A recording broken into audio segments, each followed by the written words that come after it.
حضرت ابراہیم بن ادم علیہ رحمہ اور دنیا سے بے رغبتی۔ حضرت ابراہیم بن ادم علیہ رحمہ کا جب دل محبت الہی کی طرف پھرا تو آپ نے تخت و تاج سونے اور چاندی کو ٹھوکر مار کر فقیری اختیار کر لی۔ اپنا شاہی لباس اتار کر چرواہے کو پہنا کر اس کا لباس آپ نے خود پہن لیا اور دل سے دنیا کی محبت کو نکال کر پھینک دیا اور دل کو محبت الہیہ کا آبگینہ بنا دیا۔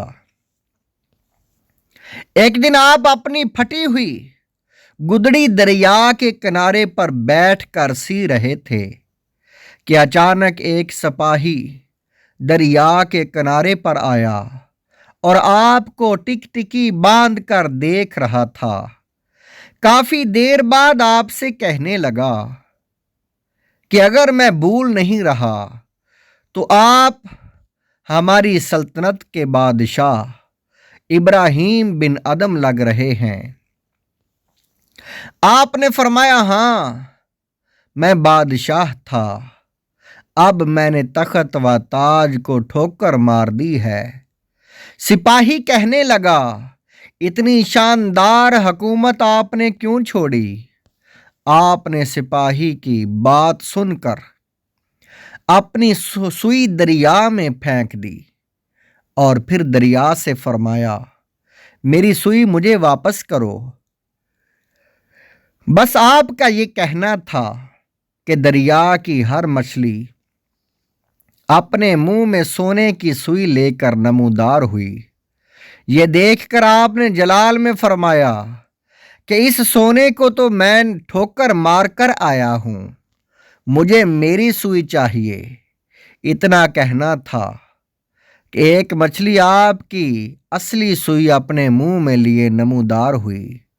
آپ نے وہ سوئی لیتے ہوئے اس سپاہی سے فرمایا، دیکھ جب میں بادشاہ تھا صرف اور صرف رعایا پر میرا حکم چلتا تھا، آج میں نے دنیا کو ترک کر کے فقیری اختیار کی تو دریا کی مچھلیوں پر بھی میری حکومت ہے۔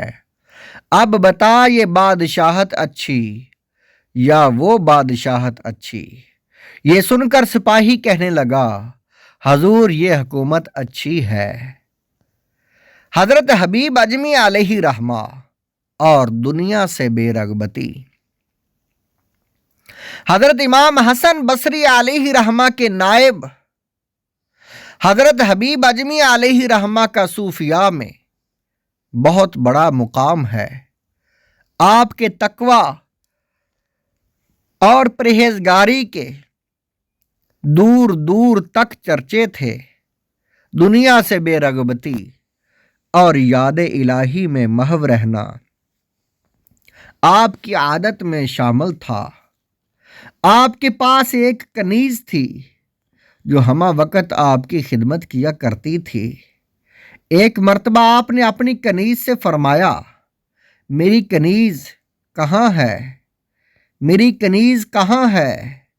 کنیز بڑی حیران ہوئی، حضور میں 1 سال نہیں، 2 سال نہیں، بلکہ 5 سال سے زیادہ ہو گئے آپ کی خدمت کر رہی ہوں، آج آپ مجھ سے ہی فرما رہے ہیں کہ میری کنیز کہاں ہے؟ یہ سن کر حضرت حبیب اجمی فرمانے لگے کہ مجھ پر 10 سال ایسے گزرے ہیں کہ مجھے سوائے خدائے رحمان کے کسی غیر کا خیال بھی نہیں آیا۔ محترم حضرات، حضرت حبیب اجمی علیہ رحمہ نے دنیا سے کیسی بے رغبتی اختیار کر رکھی تھی کہ 10 سال تک سوائے خدا کے کسی کا خیال تک نہ آیا، اور ایک ہم گناہگار ہیں جو 10 منٹ کی نماز میں اپنے خیالات پر کنٹرول نہیں کر سکتے۔ ان 10 منٹوں میں بھی ہم اپنے آپ کو یاد الہی میں مگن نہیں رکھ سکتے۔ حضرت داؤد تائی علیہ رحمہ اور دنیا سے بے رغبتی۔ حضرت داؤد تائی علیہ رحمہ کا شمار امام اعظم ابو حنیفہ رضی اللہ تعالیٰ عنہ کے صوفی شاگردوں میں ہوتا ہے۔ آپ کو اپنے والد کے ترکے میں ایک چھوٹا سا مکان ملا۔ آپ نے ساری زندگی اس ٹوٹے پھوٹے مکان میں گزار دی۔ مکان کے اندر ایک مخصوص جگہ پر آپ ساری رات عبادت کیا کرتے تھے۔ ایک مرتبہ ایک شخص آپ کے گھر آیا اور جو ہی اس کی نظر آپ کے مصلی کے اوپر کی چھت پر پڑی، دیکھ کر چونک گیا کہ کسی وقت بھی یہ ٹوٹی پھوٹی چھت گر سکتی ہے۔ آپ کی خدمت میں عرض کی تو آپ فرمانے لگے کہ میں تو 10 برس سے اپنے رب کی یاد میں ایسا مگن ہوں کہ 10 برسوں میں کبھی بھی میں نے اپنی نظر اوپر اٹھا کر چھت کو نہیں دیکھا۔ ناظرین کرام، یہ تھے اولیاء اعظام جنہوں نے دنیا کی محبت کو پس پشت ڈال دیا تھا۔ اللہ تعالی ہم سب کے دلوں سے دنیا کی محبت نکال دے۔